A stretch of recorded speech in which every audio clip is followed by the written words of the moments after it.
Hello and welcome to Newsfeed on Trust TV. I am Dorcas Yakubuzala, bringing you trending stories that people are talking about and sharing around the globe today, and also their opinions on such issues. Importation not a crime, monopoly should be discouraged, oil marketers say. 800 repentant Boko Haram terrorists undergoing de-radicalization, says DHQ. No matter where you go outside your country, you remain a second-class citizen, federal government tells Nigerians with Japa syndrome. South Africans call for sack of Home Affairs Minister after Chidinma Adesina was spotted in Cape Town. Now, top on what's trending, oil marketers under the auspices of the Petroleum Products Retail Outlets Owners Association of Nigeria, Petron, have advocated a holistic market where Nigeria-based refineries, importers, depot owners, and retail outlets are given a level playing field to operate.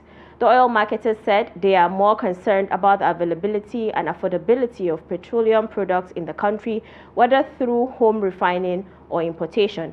Petron is very insistent on availability and affordability, and also much more than that is discipline, according to what the PIA, which is Petroleum Industry Act, says. Petron President Billy Gillis Harry said on Channel Television on Tuesday. Quote, "That's why we will encourage that monopolistic tendencies of any kind should not be encouraged." Gillis Harry also said oil marketers don't have any fears that the Dangote refinery and other independent refineries in the country are moving towards monopoly as earlier alleged last November.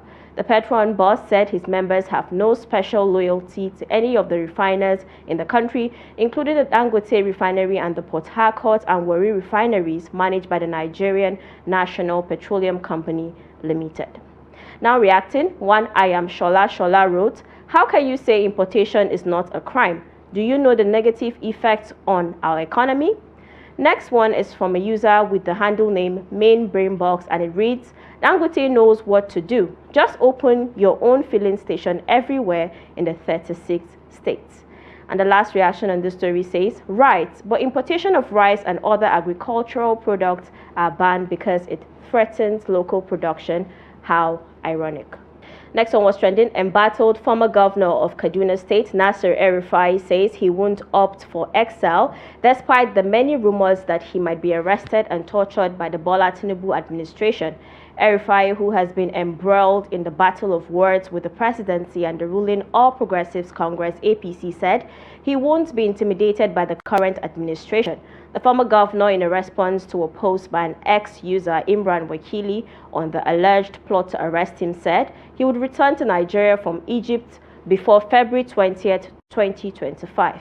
The tweet partly reads, quote, "I have been hearing these same rumors of arrest, detention and torture in some dungeon in the NSA's office where Emefiele was allegedly tortured to resign as CBN governor since July 2024 when the so-called report of the Kaduna Assembly began circulating.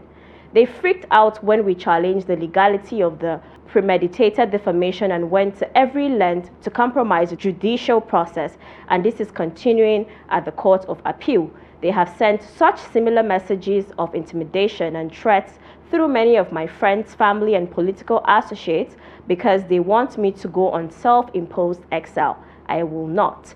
I have now put all my previous academic and language learning plans on hold and will spend more time in Nigeria than ever before. Silence is no longer golden. Inaction has never been an option." End quote. Now responding, one Ahmad Umar Garba wrote, "Tinubu once accused Abacha of being a dictator because he doesn't accept criticism from those who don't like his military government. But surprisingly, Tinubu of democracy is arresting those who even helped him succeed in becoming a president." Next one says, "The same Emefiele he protested against to follow these politicians at your own peril." And Sadis Chairman Jr. is saying, "This is exactly what will lead to the downfall of this administration. Arresting anyone who speaks out against its bad policies is wrong. This man knows what he is doing, and the days of his administration are allegedly numbered." Next on what's trending, the Defense Headquarters has disclosed that 800 former Boko Haram fighters who surrendered to the military are currently undergoing de-radicalization for onward reintegration into the society. Chief of Defense Training and Operations, Emeka Onumajuru, who disclosed this to newsmen on Monday, February 10, 2025, said 1 year is sufficient enough to reorient and reintegrate the ex-terrorists into the larger society. He noted that while 129,000 Boko Haram fighters and their families had so far surrendered, only a select group had been chosen for rehabilitation. Onumajuru explained that all surrendered individuals are subjected to legal scrutiny, with those found guilty facing prosecution, while others deemed fit for rehabilitation are placed in the de-radicalization program tagged Operation Safe Corridor.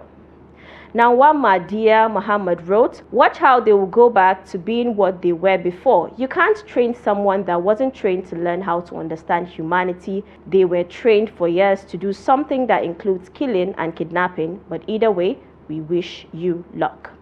Next reaction says, "I'm concerned that the recent surrender of some Boko Haram members might be a tactical move. Could they be using repentance as a ploy to gather intel on the military's strategies? It's possible that after gaining trust, they might launch another attack to provide insider information to their cohorts.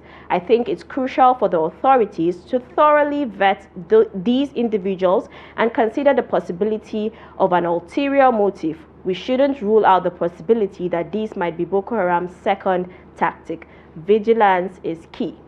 And the last reaction is from one Uche Chukwu, and it says, "Welcome to Nigeria. Boko Haram terrorists who have killed and wounded our gallant soldiers, leaving families without fathers, children, brothers and uncles are being forgiven, while people who stole food out of hunger are left to rot in prison for 8 years, along with many innocent individuals." And the Minister of State for Health, Dr. Isiaq Salako, has expressed confidence that the mass immigration of healthcare professionals, popularly known as the Japa syndrome, will soon subside.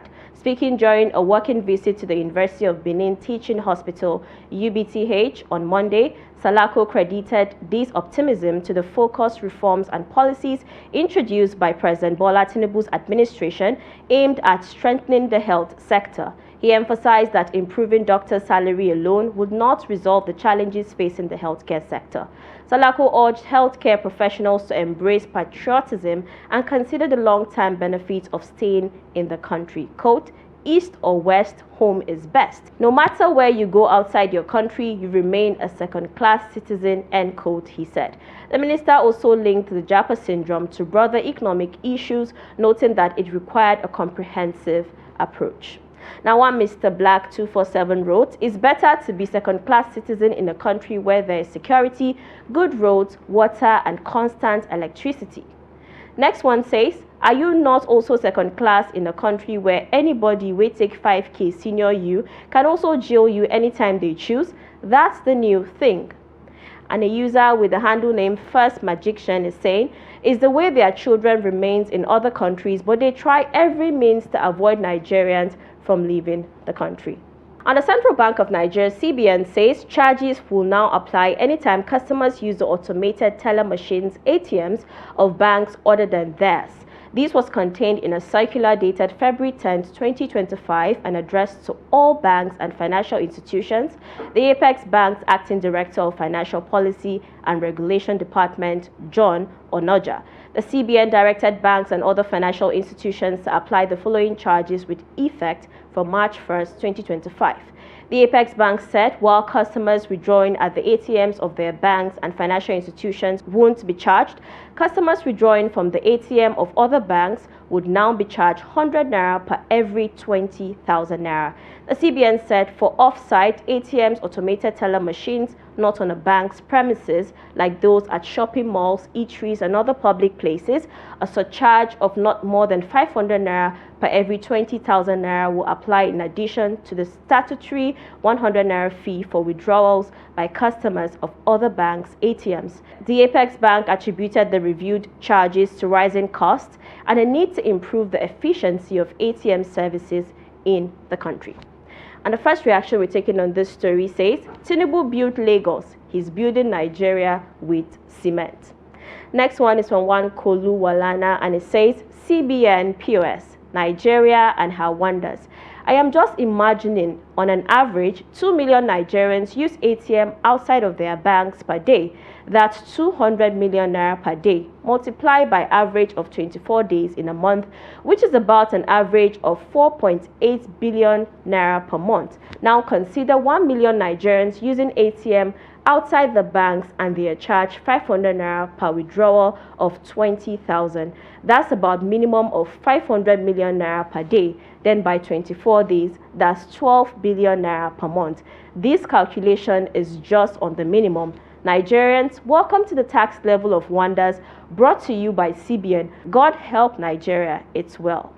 One Linda Isioma is saying, still better than POS operators. This would encourage banks to put out more ATMs and open more branches. People will open bank accounts with banks that meet their needs henceforth. Now let's take a quick break. We'll be back in no time. Do stay with us. Welcome back from the break. In case you're just joining us, you're watching Newsfeed on Trust TV. And the Inspector General of Police, IGP Kayode Ebetokun, has directed that no police operative should be seen carrying assault arms while dressed in civilian attire. He also issued a stern warning to all officers regarding breaches of human rights, emphasizing the duty of the force to uphold these rights. Speaking during a virtual meeting he convened with strategic police managers on February 10th, Ebetokun pointed out that he had received various complaints regarding human rights violations through the force's complaint channels. A statement by Force Public Relations Officer Muyiwa Adejobi said the meeting was in the bid to reinforce operational integrity and ensure effective management within the Nigeria Police Force. Now to the reactions. The first one says, this is a step in the right direction, but the real test is implementation. The Nigeria Police Force has a history of resisting reform and correction. Let's hope this time it's different and that these directives are enforced to bring about real change. Marvi Speaks is saying, banning is not the problem, implementation is a problem. Bail is free, raiding at night is banned. Searching a phone is banned, but none of this is being followed. Until Nigeria Police begins to implement, now all talk. The last reaction on the story says, it has been banned since 1999, but police know the hear word. Bribery in police has been banned since 1999, but still police go tell you say, IGP no go do anything, go and report.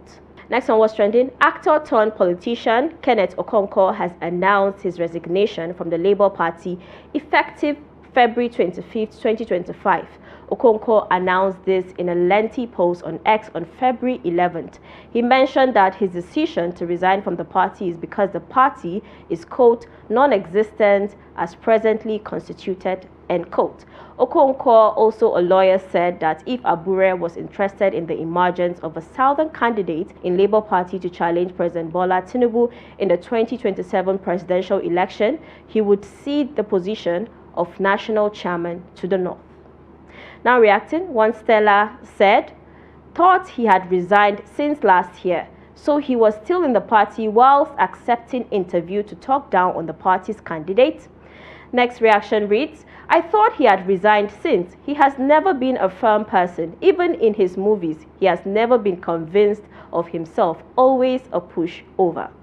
Last reaction on the story is from one Antonia, and it reads, long overdue. We have been expecting it since. He can't stay in one place. Good riddance. Next on what's trending, amid the announcement of a breakup with his wife Annie Macaulay, Nigerian music star Innocent Idibia, popularly known as Two-Face or Tubaba, has confirmed relationship with a deputy majority leader of the Edo State House of Assembly, Natasha Osawaru. With rumors of their relationship flying around, Two-Face caused a stir on Monday when he appeared at the Edo State House of Assembly during plenary.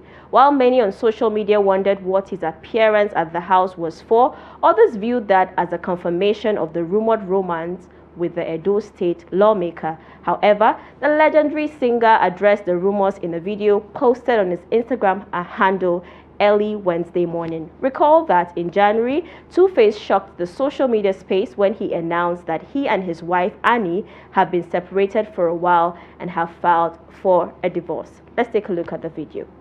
Hey, my people, what's up, man? So allegedly, I've been seeing so many things, so many people coming up with their own false narratives and false talk and malicious nonsense after I posted that stuff that I posted. Yes, I posted what I posted, and any person will get brain, they understand, you know. But for all of the people that have been saying different stuff that do not have any absolute clue of what's going on, I hear you now, in a life perfect guy, not too much, you understand. See, everybody's going to be alright, everybody's fine.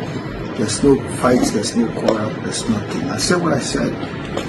All of us will be alright, and all of us are working to do bigger and better things. You understand what I'm saying? And Honorable Natasha, I see she has been tried, she has been called all sorts of names, she has been labeled as a homebreaker, you know. She is a young, brilliant, amazing young woman. You understand what I'm saying? And she had nothing to do with, you know, what's happening between me and Annie in our marriage. You know, she has absolutely nothing to do with that. But I see everybody allegedly trying to, you know, rope her into everything. Yes, I love her. She's amazing. She's cool. You know, I want to marry her. You understand what I'm saying? So that on one side, then on the other side, well, me and Annie, we don't. Now reacting to that, someone said, "Now man, know where him peace of mind day. I stand with Tubaba." Next one reads, "My anger with Tubaba be say, why he no go back to those ladies he turned to single mother who has given him children, because it seems he just they use all these women. But I trust Edo girl, he will pay for all the girls he have turned down through her." The last reaction in the story says, "It's just a pity so many men don't know what's up, but time will always tell. You see this thing called marriage, it can only work if God is involved, and how do you involve God? Just live right and seek him. If this guy called innocent used same method that he used in loving Annie, it go still cast too. It's just a matter of time. The devil has always been interested in this thing called marriage from day one, Adam and Eve." Finally, some South Africans are calling for the removal of their Home Affairs Minister, Leon Shirebe, after Miss Universe first runner-up 2024 Chidima Adesina was spotted in Cape Town. A viral video making the rounds on X allegedly shows the Miss Universe Africa and Oceania hanging out at a cafe in Waterfront, Cape Town, sparking fury among some South Africans, with many questioning how she managed to re-enter the country.